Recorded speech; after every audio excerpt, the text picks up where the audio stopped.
किस्मत और एक गहरा राज आपस में उलझे हुए हैं। कहानी का नाम है समय चक्र निश्चित द्वार और हम इसके पहले अध्याय की परतें खोलेंगे। और ये शब्द ये है हमारी कहानी की हीरोइन आन्या के। सब कुछ शुरू होता है एक डरावने सपने से। एक ऐसा सपना जो उसे हर रात एक ही वक्त पर जगा देता है। और ये सपना उसे एक ऐसे रहस्य की तरफ खींच रहा है जिसके बारे में उसे कुछ नहीं पता। तो चलिए शुरू करते हैं पहले अध्याय से, एक रहस्यमयी सपना। अब देखिए, ये कोई मामूली सपना नहीं है, बिल्कुल नहीं। ये एक ऐसा भयानक तजुर्बा है जो अन्या को हर रात सोने नहीं देता, उसे अंदर तक हिला के रख देता है। और इस सपने में जो चीजें दिखती हैं ना, उनका मतलब बहुत गहरा है। सोचिए जरा, एक बहुत बड़ा पुराना मंदिर, आसमान में एक लाल रंग का चांद जो खतरे की घंटी बजा रहा है, और एक त्रिशूल जिस पर खून लगा है। लेकिन इन सबसे ज्यादा परेशान करने वाली बात है एक लड़का जो उसकी आंखों के सामने दम तोड़ रहा है और अपने आखिरी शब्दों में कहता है, इस बार देर मत करना। देर? किस बात के लिए देर?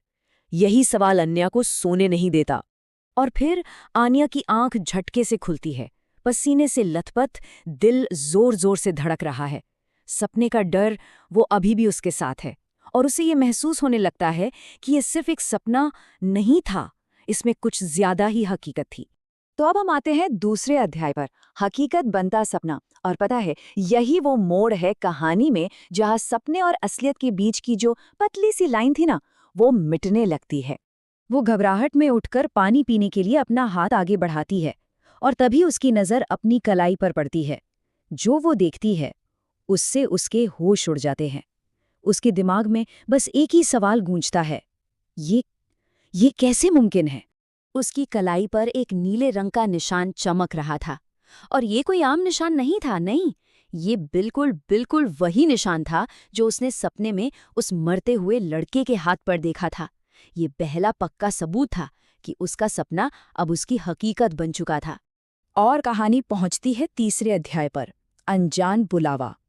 आन्या अभी भी अपनी कलाई पर बने उस निशान को देखकर हैरानी थी, उसे समझने की कोशिश ही कर रही थी कि तभी दरवाजे पर एक दस्तक होती है।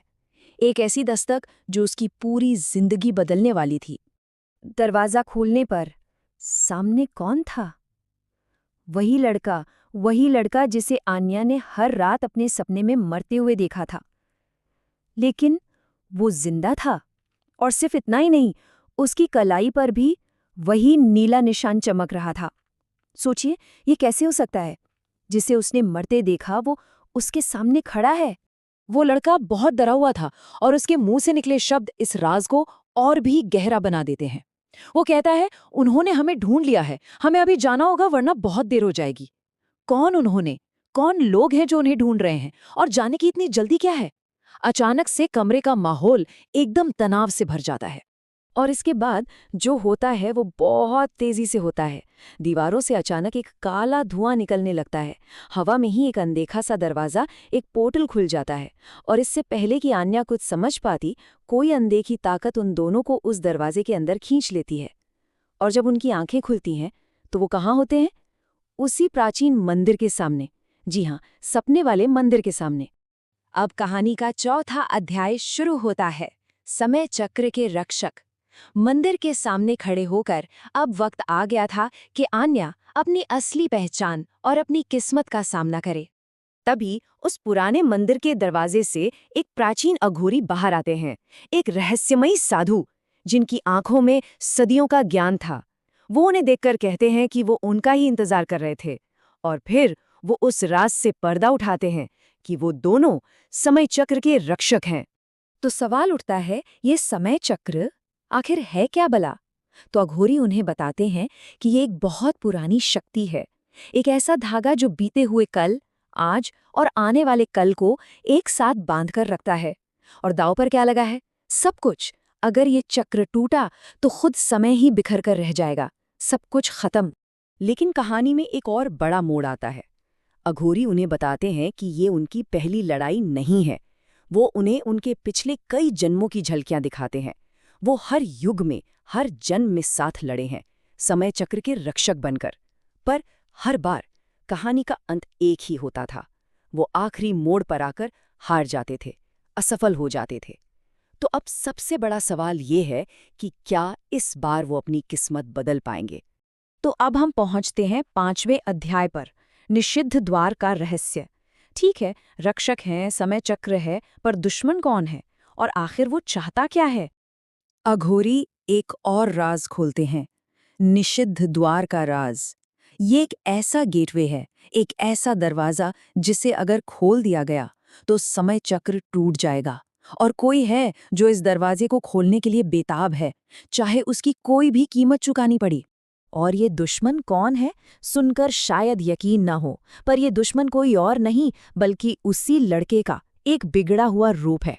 समय में खोई हुई उसकी एक परछाई, मतलब एक ही शक्ति के दो चेहरे। एक रक्षक जो नीली रोशनी का प्रतीक है, और दूसरा विनाशक जिसकी पहचान लाल रोशनी है। एक बचाना चाहता है और दूसरा सब कुछ तबाह कर देना चाहता है।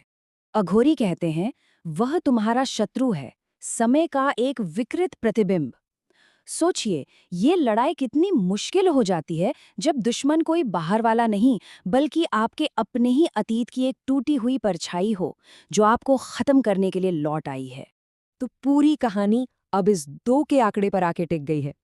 2 रक्षक हैं, एक सही रास्ते पर और एक भटका हुआ। 2 रास्ते हैं, एक बचाने का और दूसरा मिटाने का। और इन दोनों के बीच में फंस गई है आन्या। अब समय का पूरा भविष्य उसके फैसलों पर निर्भर करता है। और यही सवाल हमें इस पहले अध्याय के अंत में छोड़ जाता है।